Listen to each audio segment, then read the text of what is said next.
afternoon to you. Hiya, folks. Welcome to the show. Welcome, welcome.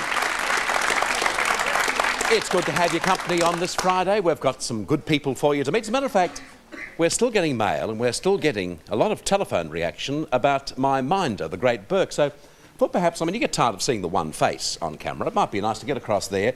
And with the great Bert, I'll tell you who's on today's show. Hi. Hi. Come into the spotlight. Let people see you. Are we on? Yeah. How you feeling? Fabulous. That's good. That's good. On today's show, Elaine Smith is going to join us. Oh, yeah. Elaine Smith from Neighbours, formerly from Neighbours. Also a very, very popular man on the show, a regular, the Reverend John Smith will be here today. Looking forward to that? I can hardly wait. Right. Also, Peter Ford is going to talk showbiz. Now,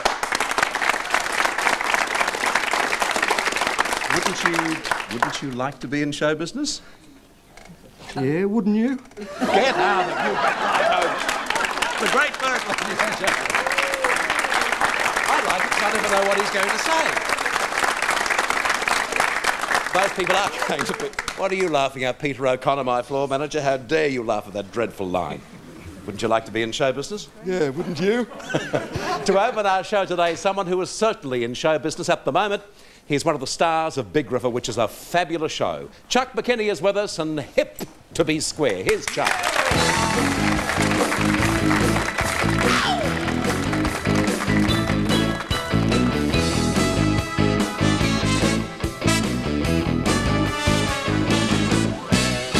I used to be a renegade. I used to fool around, but I couldn't take the punishment and had to settle down. Now I'm playing it real straight, and yes, I cut my hair.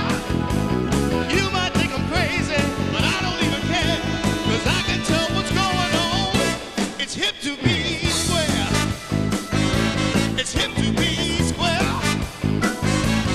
Hip to be square. Hip to be square. Take it, boys.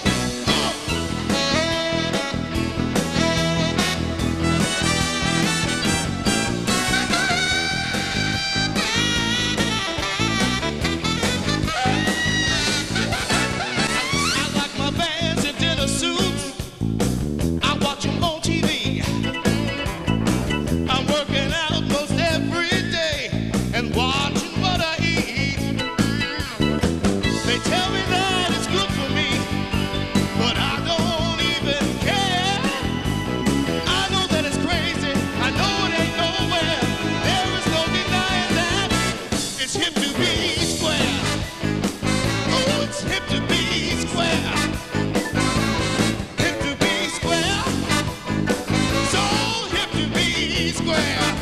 Tell 'em guys, here, there, and everywhere.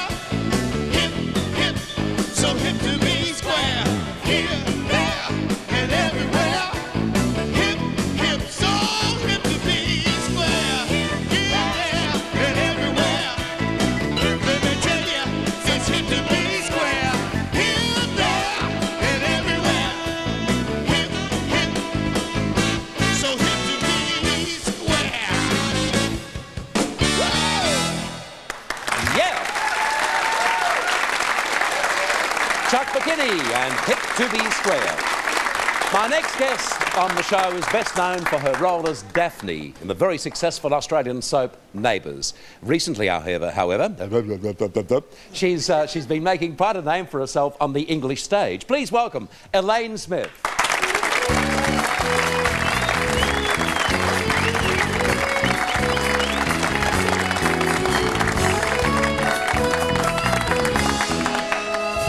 Now, it seems only a week since I last saw you. Yes, and it was. Yes, you don't look nearly as blurry as you were about a week We ago. won't talk about that. We met at a function. For your sake. And she's a delightful girl. I didn't say anything or do anything wrong, did I? No, not at all. I can just recall now, demanding that you realise that you had my unrequited You were love. absolutely charming. And a gentleman? It was lovely to meet. And a gentleman, Oh, of course. lovely, Elaine. Isn't he always? Well, yeah. There was no response from the audience then, did you say? I think the great Bert told them not to respond, you see.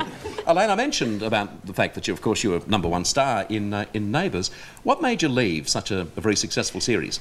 Well, a lot of people have asked that, and a lot of people, when I was making that decision, said, you're stupid, you've got a regular wage, and for an actor that's fairly important because it doesn't happen very often.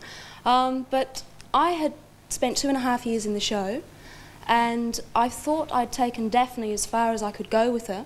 She'd gone through every life experience possible, from stripping to giving birth and eventually dying. And I just didn't think I could take her much further because she was a terrific character to play. I'd done a lot with her, the scriptwriters had done a lot with her, but I thought, no, now's the time to leave on a high and make my way in other things. Elaine, whose decision was it to have her die? Yours or the producer's? The story goes, I left the show, which is almost 2 years ago now, where 2 years has gone, I don't know, it's gone very quickly. I left the show and they left it open for me to return. I went overseas, then was involved in Perth doing a play, and while I was in Perth, the producers contacted me and said, would you like to come back? And I said no. Honestly, I'd made the firm decision to leave, and they said, well, we will have to kill the character. And I said, yes, I realised that, and in a way, it was the only way for Daphne to leave because the Des and Daphne marriage was so strong, and there is no conceivable reason that Daphne would just have walked out on Des. So what did she die of? And don't say for Tuesday. What did she... what got her? Oh, a car accident, what else? Doesn't it always? Yes. What I can't understand, when I watch some of those late night soapies with my wife, she's sort of hooked on every soapie there is, I'll sometimes say, didn't that bloke, wasn't he killed? And she goes, yeah, that's his twin brother. And that's how they bring them back, isn't it? Oh, we've had all the jokes about Daphne rising from the dead or having a twin or all of that. But no, my decision was final. I've left Neighbours and I will not be returning. Well, it's a big decision, but you've done very well in England. I've had a very lucky 2 years, and I'm very thankful for that. I was involved in Melbourne doing quite a bit of theatre last year and doing guest roles on various shows. Then I went over to England last November, initially to spend a couple of months there, and I had a pantomime lined up to do, and I ended up spending 6 months there, and sort of bits of work kept coming along, and so I thought, right, I'll stay for the experience, and it was terrific. Is Daphne being seen at the moment in England? Just finished. I have just gone off Well, you'd air be pretty in hot England. over there, wouldn't you? Yeah, I guess. How does it I don't work ever for think you, of though? it in those terms. Well, for people like yourself and Peter and for Carly and Jason, I mean, it's a tremendous door opening over there in England. It certainly was. I mean, the exposure of Neighbours in England is unbelievable. 35 million people or I something, know, isn't it? it's incredible. And you don't realise it here because our country is, 15 million people? So almost 16. Almost 16. But we don't, the population of our country, we don't have as many people that watch Neighbours in England. I mean, those figures to me are quite phenomenal. But the exposure for all of us has been fantastic, and we must thank Neighbours for that. So how can you use it, Elaine, to further your career over there? Well, it helps, I guess, in terms of a commercial aspect, particularly like the pantomime that I went over to do. Pantomime is very much into using a name, and particularly from television, to get the audiences in. It's a big Christmas get-together and it's a lot of fun. So they'll use people who are popular from a TV show and put them into the lead roles, and that was great fun. I mean, we were singing and dancing and doing everything, and so I enjoyed that very much. Did Peter enjoy it? And very much so. What's it like working with Very him? much so. On stage? As you probably know, Peter O'Brien and myself did a pantomime together. We have worked together before, of course, on Neighbours initially, and we work very well together. It's fine. You know what a television compere does? I mean, he spends most of his life when he's talking to beautiful people like yourself and also Peter and Carly and Jason, trying to just get round in a very nice way, you know, and how are things going and how's Peter going? Oh, he's like And who are you working with going Peter. out with, Elaine, and what are you doing in your life at the moment? Well, no, I wouldn't interfere. No, I wouldn't interfere with your private life, although perhaps I'm last sure Friday... you wouldn't, Bert. I just wanted to know, I mean, it's very difficult for yourself to, apart from television compares, is it hard to have a private life? It is, sometimes, but I guess we work very hard at keeping it private. And so as far as talking about relationships and what I do in my private life, I will not talk about that. Right, I'll just remove this to my eye and continue. Would it be okay if I asked you about Carly and Jason and asked them about you and Peter?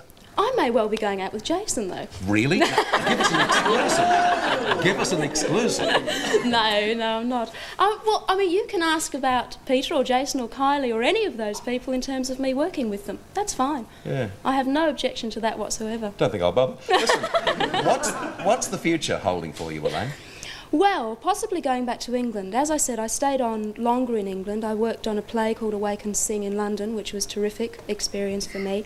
And I also did a cooking video while I was over there to be released, and did some children's television as well. So there are certain doors opening over there, which is great. So I possibly will go back around about August, September of this year.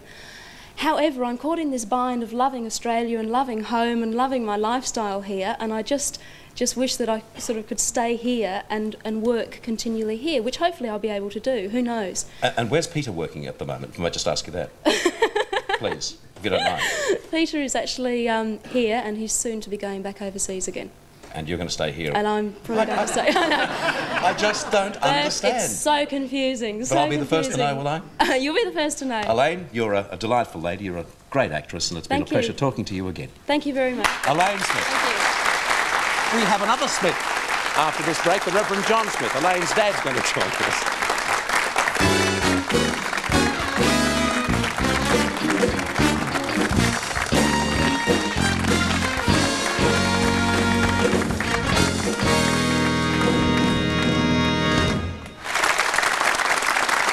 Welcome back on the Smith family show today. We've met already Elaine Smith, and now good mate of mine, a good friend of yours, obviously, because I get more mail about this bloke than anybody else who's a regular on the show. The Reverend John Smith.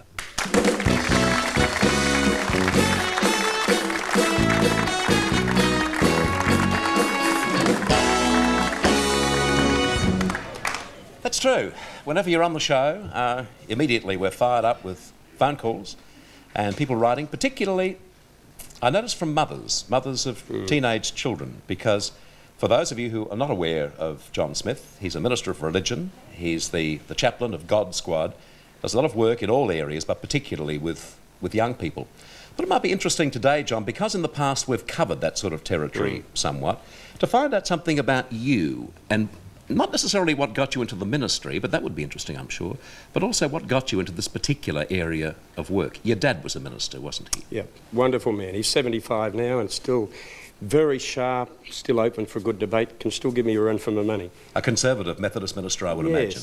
Well, strange. Radical in some things, conservative in others. Probably very conservative in theory, but very radically into caring for people, and his whole life's been given to people and to his faith. Nothing else. Nothing else has ever mattered to him. I don't think he's ever been to a movie, although I love the shows and the movies, but Dad's just totally given himself in an old world way, and he's a wonderful man. Was it inevitable, John, that you'd be a minister yourself? I would have thought that kids of children of ministers, quite often they rebel against that. I think it's probably inevitable that I'd be a driven person because, 1% of everybody in the who's who book of Australian top people are the sons and daughters of Protestant ministers. There's a driven thing about it, I think, when you grow up there. But no, I was an atheist, actually, when I was 19, lost my faith and never thought I'd find my way back. So it wasn't inevitable. I was a school teacher then. Well, how did that faith come back to you? Well, like everything else for me, I guess, with a lot of pain, struggle and drama.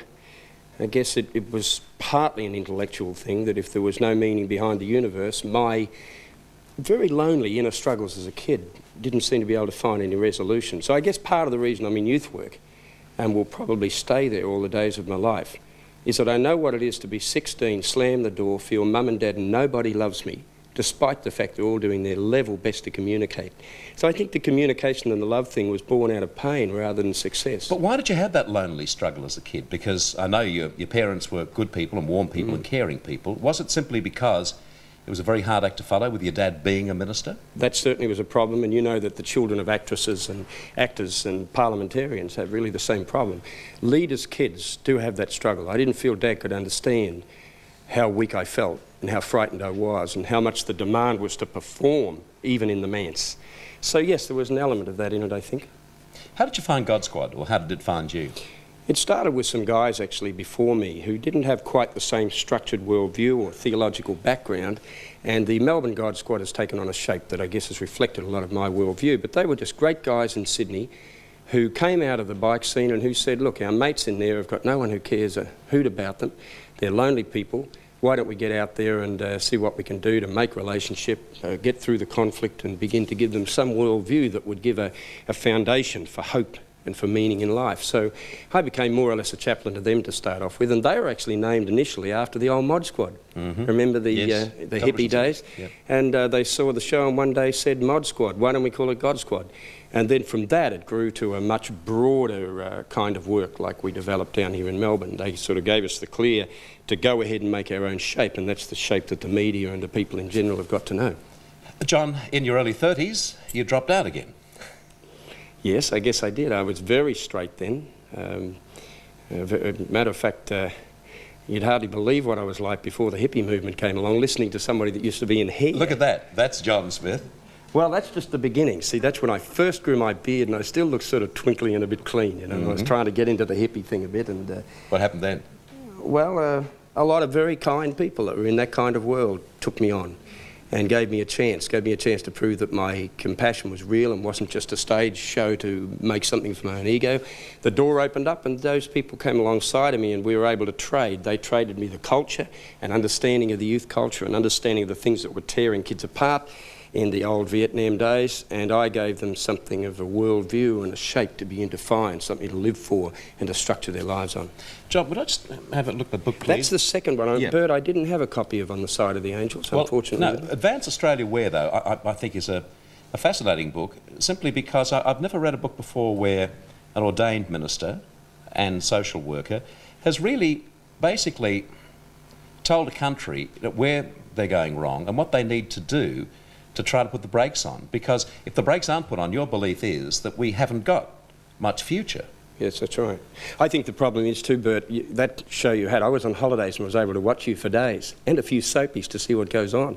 I don't usually get time.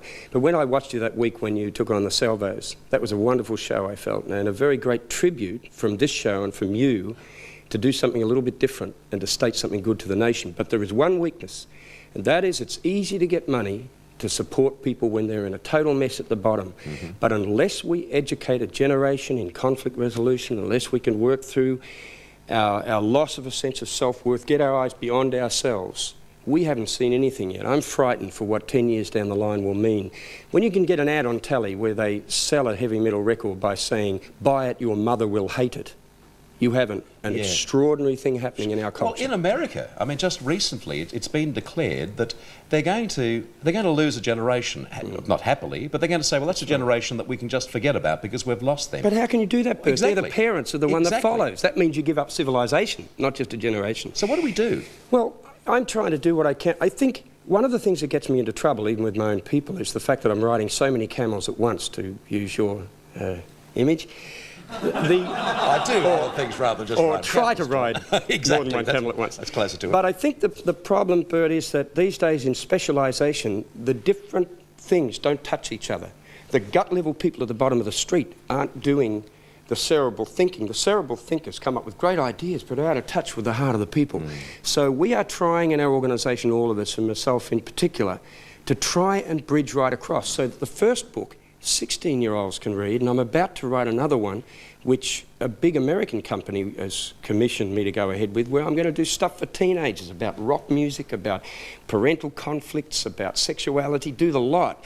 That'll be very easy to read, but that book could be read by a university student. In fact, Professor Manning Clark has given an okay to it as an almost agnostic.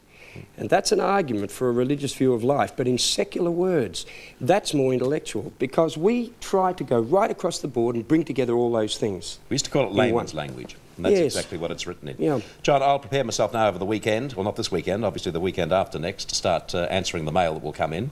They can write to you, care of me, and perhaps you'd like to answer some of the And we've letters. followed some of those up and had some very wonderful responses to it. Good luck to you, John. Bless you. The Reverend John Smith. Back with you after this break, and after this break we talk about the stars and what they can do for our living here in Australia.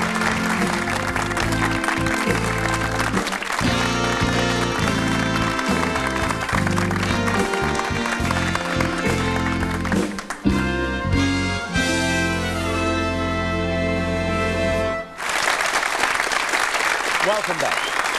Our next guest is not a Smith, she's a Reed. And there are some artists, you know, when a compere looks down at centre stage and sees them standing there, you just feel good for the fact that they're going to sing for you. And Janine Reid is like that, and she got a beautiful song for you today called Where Do Broken Hearts Go? Here's Janine Reid.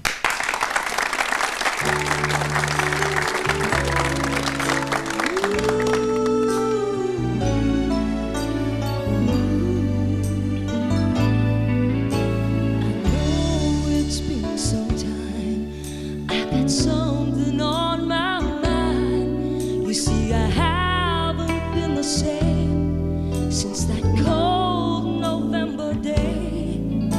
You said we needed space, but all we found was an empty place. And the only things I've learned is that I need you desperately. So here I am. Can you please tell me, oh, where do broken hearts go? Can they find their way home? Back to the open arms of a love that's waiting there.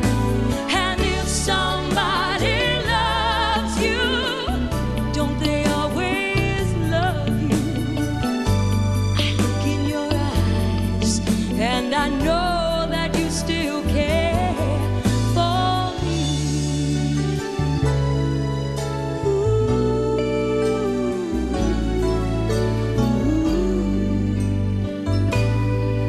I've been around enough to know that dreams don't turn to gold, that there is no easy way.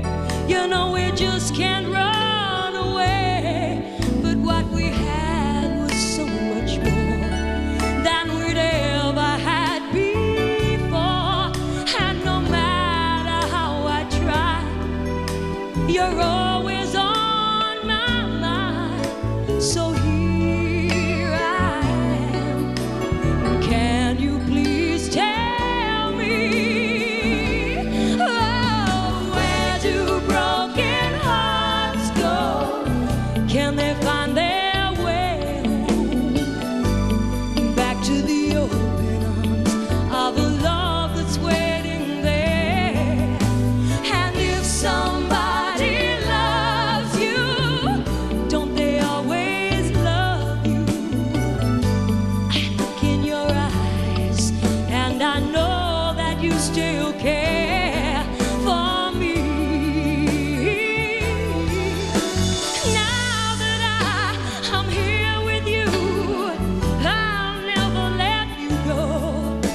I look into your eyes and now I know.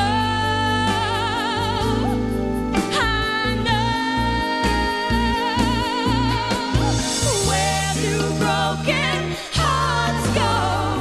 Can they find their way home? Back to the open arms of a love that's waiting there. And if somebody loves you, don't they always love you? I look in your eyes and I know that you still care for me.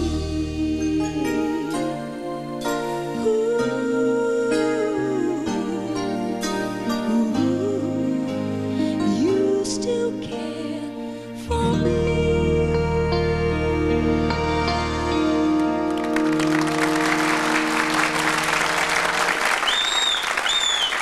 Thanks, Janine.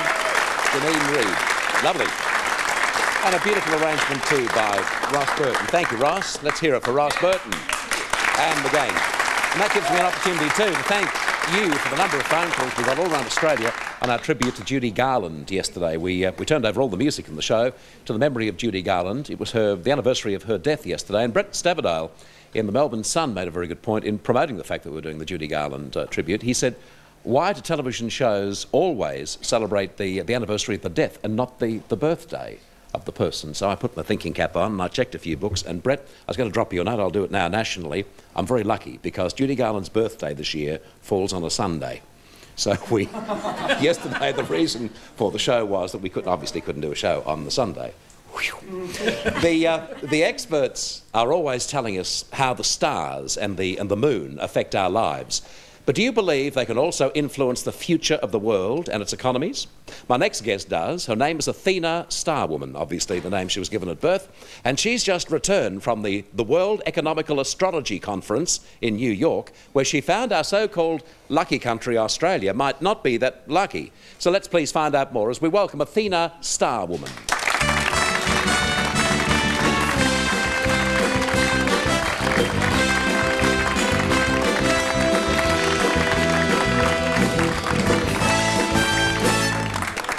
Athena, I flippantly said that you would have been born with the name Athena Starwoman. Well, not really, but I never tell anyone my real name because it was one of those names like Betty Bloggs, that type of name. And whenever I've confided in anyone, it's ended up that they've called me that for forever. So I think Athena's something I'll stay with. Right. That'll be very interesting to one of our switch girls here because her name is Betty Bloggs. And Well, just as well she didn't change it. Athena, you've been to this conference and you've discovered that perhaps Australia is not as lucky as we'd like to believe it to be. Well, it was very interesting. I now have an office in New York and I saw that there was a conference on the world economical situation. It was so interesting because had I have not gone, Australia probably was one country they mightn't even have brought up at the conference. It's very interesting when you're out of Australia how much it is left out of these type of things. And why it was very relevant that I went and made the fact known that I was Australian and had the Australian chart put up was the fact that two countries came out of the conference, their astrological charts, as being the countries who were going to go through probably the most tumultuous time with the economy. Australia and who else? One was England Yeah. and the other was Australian. And why this is, it's a little bit technical, but I'll share it with people because the planets have recently changed sign, the major planets. They've moved from Sagittarius into Capricorn. Now both Australia and the United Kingdom are Capricorn countries, so they're getting hit very powerfully by the negative energy operating at the moment. In the past, they were Sagittarian energies. Now, Bob Hawke is a Sagittarian. Paul Keating is a Capricorn. So it's very interesting to note how the two different leaders, the current top people in our political arena, operate better under different conditions. It's Paul Keating is now the person who's getting the heaviest astrological energy, and also Hawke is now more or less, in terms of astrology, finished. That's interesting because night before last there was a piece on television and it covered Paul Keating and also John Howard. John Howard at the Liberal convention. But Paul Keating was addressing economical gentlemen from all, well, women obviously too, all around Australia, and he was in devastating form. He's got the power at the moment. The power has been transformed from Hawke to Keating, and you just have to watch him when he gets up there. He knows he's got it, like he really can get out there and make people listen. And he's so eloquent too. He really has his act together. So Bob's on a downswing, is he? Yes, I would say that before the end of this year, probably around about October, according to the things that came out at the conference, several world leaders will go. Margaret Thatcher, Bob Hawke, not necessarily under... When you say go, you mean lose their roles or go? Well, maybe both. I mean, go can be go. I hope, certainly hope not, that it is that severe, but that is a potential possibility. Well, the one thing you can be sure of, if they go, they'll lose office too, won't they? Yeah, well, I would say it would also be not a natural thing, it would be an act of violence. What, really? In which Mainly case? because the Australia chart, where the conjunction, the negative astrological conjunction, this is heavy but it explains it, is in the house of death. So it's like a rebirth situation Australia is going through. It has to suffer to come out of this, and I think personally I'm very optimistic. I think this will be the gloom before the boom. It'll really take off. So you're not suggesting that there will be necessarily a death of a leading political Well, figure it's in Australia? possible from the way the astrology chart looks. Really? And I certainly don't want that to be the truth, but it is a high, in astrology terms, looking at it as an astrologer, that is a potential possibility. What I can't understand though is with astrology, when you forecast something, if that person is very, very careful of their life and also of walking across roads and things like that, and nothing happens, you can then say, well, you know, I warned him. Yeah. But then all of a sudden, if he falls in a mangled heap and he departs this mortal coil, you can then say, told you so. Well, I don't, when I read people's charts, I'm not interested in that aspect, but I've read studies on the particular subject of telling death from a horoscope. John F. Kennedy, people like that, people saw his death or said they did. And there was one person who the astrologers told that he was into astrology. His death showed on his chart. So he stayed at home and really locked himself away from anything dangerous. And he got up on a little ladder to take a book out of a bookcase and fell off and broke his neck. And he was someone who was taking steps. This is a classic case cited in many astrology books. Who was it? I can't remember the name, but it was someone who was in an astrology world. I've got some good stories for you too. Yeah. I've got some rippers. What about the true believers of astrology?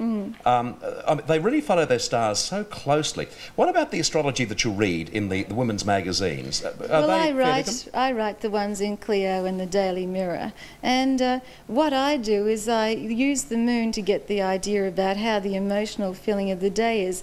And it's amazing how people who really watch them consistently can say once every 4 days get something very positive out of it, because it has to cover everyone born under one sign. Exactly. But there is quite a good way of doing it. And look, we're surrounded all the time by news of violence, bad things. It's nice to have your own little special bit of the newspaper that's just for you. It's Exactly. much for entertainment And as people anything love it else. too. I mean, I really believe that you're successful when all of a sudden there's a column in Popular Mechanics. Yeah. And I mean, you know then that you've really made it. What about, I believe you've had a look at my star signs and what Yes. the things are doing for me. Well, I'm a Cancer too, so I'm very in tune. I'm a Leo, aren't I? 23rd Well, you're of right July. on the cusp. So 23rd of July. It falls on a Sunday, by the way. So it gets on the Friday. That's okay. I'm sorry. Yes. The only way we'd know whether you're a Cancer or a Leo is to draw up your chart for the exact time of I was birth. born at 9:10 on a Saturday morning. Well, I'd have to do that. So it's been very difficult for people born under Cancer and Leo lately, because basically they're going through a total restructuring and they need to make very major moves to fit in with that restructuring.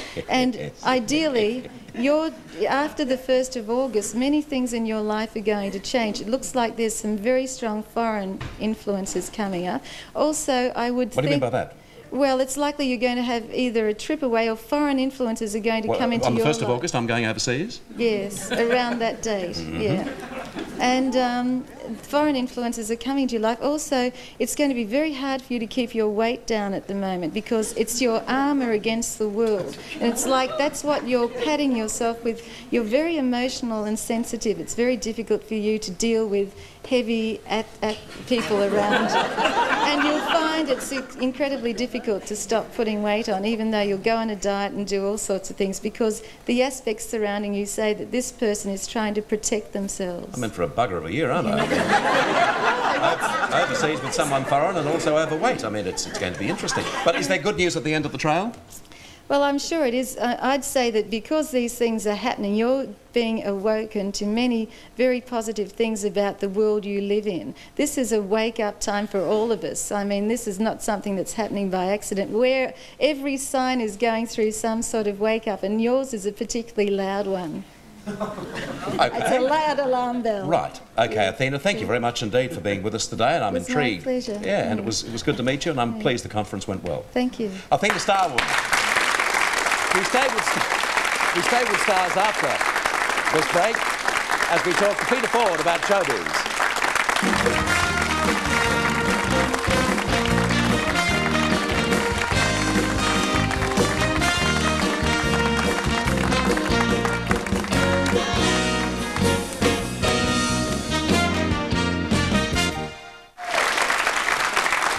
Okay, and away we go again, and we welcome back from the United States of America, Mr. Showbiz himself, Peter Ford.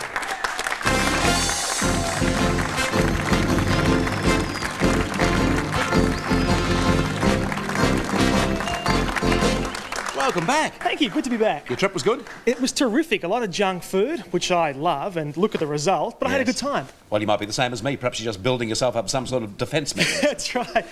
Peter, the reports from LA were excellent. Now that Thank you're you. back here on home territory, what's happening in the world of showbiz? Well, congratulations, first of all, we've got to say, to Jeremy Cordeaux in Adelaide, who we both know. He does the morning show on 5DN. He's the king of radio in Adelaide, and he also is now respected right around the world, because only a couple of days ago, he picked up an award in New York at the International Radio Festival as the best talk show host in the world. Not just Australia, the world. And I think that's a terrific thing. It's a sad thing that that sort of stuff doesn't get reported in the paper papers here. Now, if you think back a couple of months ago when Peter Allen's show Legs Diamond folded, the absolute... Headline. it was glee. Sure. People reported that with glee. But when something great happens like this, it doesn't get any space anywhere. So Well, congratulations to Jeremy. He's a nice bloke. Is he as good as the man I believe to be the greatest radio man of all time, John Laws? Probably it's a different style. There are sort of shades of Lawsy with Jeremy, but he's a very different performer, and certainly the people of Adelaide are lucky to have him there because he always gets offers to move to Sydney and to Melbourne too. We should try to get him for the show next He'd week. be terrific. He'd What be else, terrific. Pete? Well, congratulations to Tony Barber on his 2,000. That was Indeed. great. Neighbours coming up for their 1,000. That's great news. The big story, of course, in Hollywood is Rob Lowe. What about the Rob Lowe tapes? Isn't that hot stuff? Is it what? Well, I had a couple of calls from girls who work in our office, Bert, who wanted Yes. me to get pirate copies of it because they are available. $29.95 will buy you a VCR copy of the Rob Lowe tapes. Now, this is pretty hot stuff, as you can imagine. And, of course, the court case is going on still. Now, the latest thing is that the Rob Lowe's management are now suing the people who are suing Rob Lowe for extortion, because it's all very complicated and boring. But the interesting thing is, over the years, as well, you know, so many Hollywood actors have been involved in sex scandals and lived to tell the story. I know that because I read about it. Of course you do. You've never been involved with one yourself. of course not. But Sylvester Stallone in recent years... Just very good friends. Absolutely. That movie that Sylvester Stallone made, The Italian Stallion, that sort of resurfaced and that got him into a lot of trouble. But going back in time, think of Fatty Arbuckle. Yes. Remember Fatty? Very well, yes, I do. I know his movies very well. Well, he was in big trouble, of course, because there was a 3-day orgy went on. St. Francis Hotel in San Francisco. Absolutely. And at the end of it, of course, a young girl was found dead. Virginia Rapp. Absolutely. And he was tried 3 times, finally acquitted. Judge Collins, I think it was. Judge Collins. It's impossible, isn't it? Well, he, of course, was found innocent of that, but, of course, the damage was done by all the court He cases. was a great comic too, actually. Yeah, he was a great performer. Well, he, of course, drank himself to death in the end, so he didn't survive a sex scandal. Charlie Chaplin certainly did. Now, he was sent to the altar with a shotgun and a 16-year-old girl, the star of a movie called The Gold Rush that he made, so he was involved in a pretty heavy thing too. He survived to tell the story.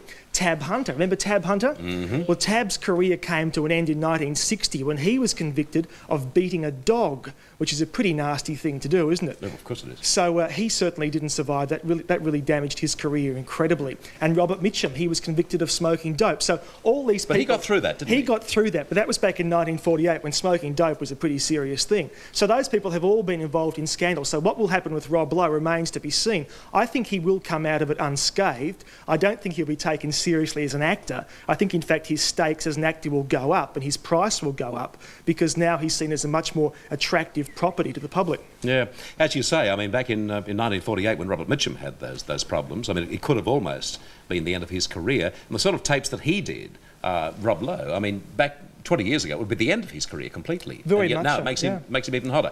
To wind off, Pete, a little prediction or a little bit of gossip or what? Sammy Davis Jr. has a new book out. It's called Why Me? It's a good book, Bert. This is for you. This is your copy. Thank you. He talks about Australia very fondly in it. Sammy's coming back to Australia in November. He's doing a movie version of Bonanza in Queensland, which next year could become an ongoing television show. Who's he playing? Little Hoss. Joe, I think. Little Joe, of course he knows.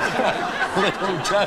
I tell you, he'd be a wonderful hoss. Who? Maggie Kirkpatrick. Well, they're very close, aren't they? They are very close. Yes, they're mates. like that. I mean, Yes. Joe, you're And watching Bernard Maggie. King too. Bernard King, of They're course, he click. cooks for him on set. OK, thanks, Peter. Welcome back, and Thanks, we'll see you Bert. next week. Sure will. Good on you. Peter Ford, I'm Showbiz. After this break, everybody's favourite, Marty Rose joins us.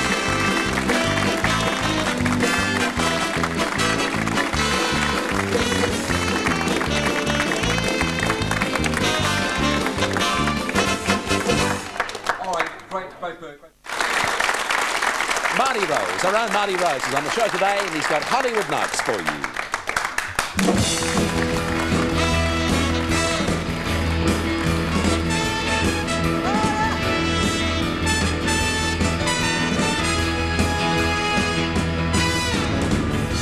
She stood there bright as the sun on that California coast. He was a Midwestern boy on his own. She looked at him with those soft eyes so innocent blue. He knew right then he was too far from home.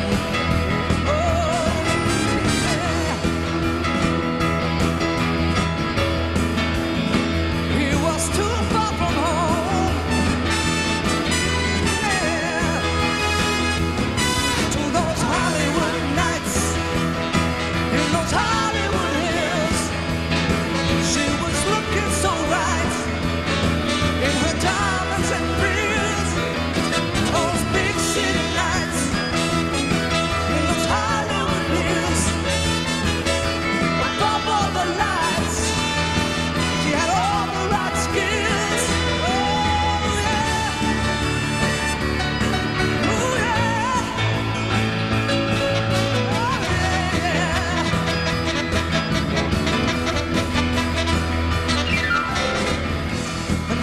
after night, and day after day went on and on. But then came that morning, you woke up alone. He spent all night looking down on the lights of LA. Oh, wondering if he could ever go home. Oh, man's face, those are Hollywood nights. Oh, in those Hollywood hills. It was looking so right. It was giving him chills. Oh, those big city lights. Oh, yeah, in those high rolling hills. Above all the lights, with a passion that kills. Oh, those Hollywood nights. In those Hollywood hills, she was looking so right in her diamonds and grills. Oh, those big city lights on those Hollywood hills. Above all the lights, oh, she had all the life skills. Oh, yeah. Oh.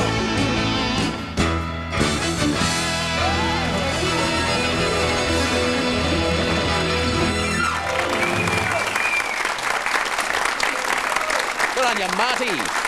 Marty Rose. Back with you after this break.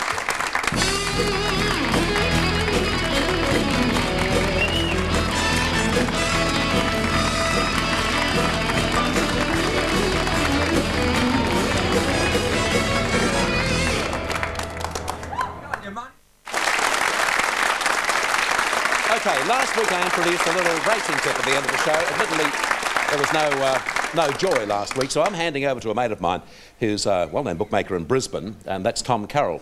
And I haven't got the horse's name, unfortunately, but it's in Melbourne. It's Race 3, Horse 1. Race 3, Horse 1 in Melbourne. That's his special for this week. Great Bert, got a second, please, mate? Please. Whilst he's coming over, I'll remind you, next week, Linda Blair, Eva Gabor, Cameron Daddo, Patty Newton, June Bronhill, and Peter DePano. Hi, want to sit down? Do I have to? Just thinking, you know, with your audience out there, with your public out there, any I don't know. any message for the weekend? Yeah. What? Never drink on an empty wallet. We'll see you Monday. Have a lovely weekend, and thanks for choosing the show today. Goodbye, and God bless you.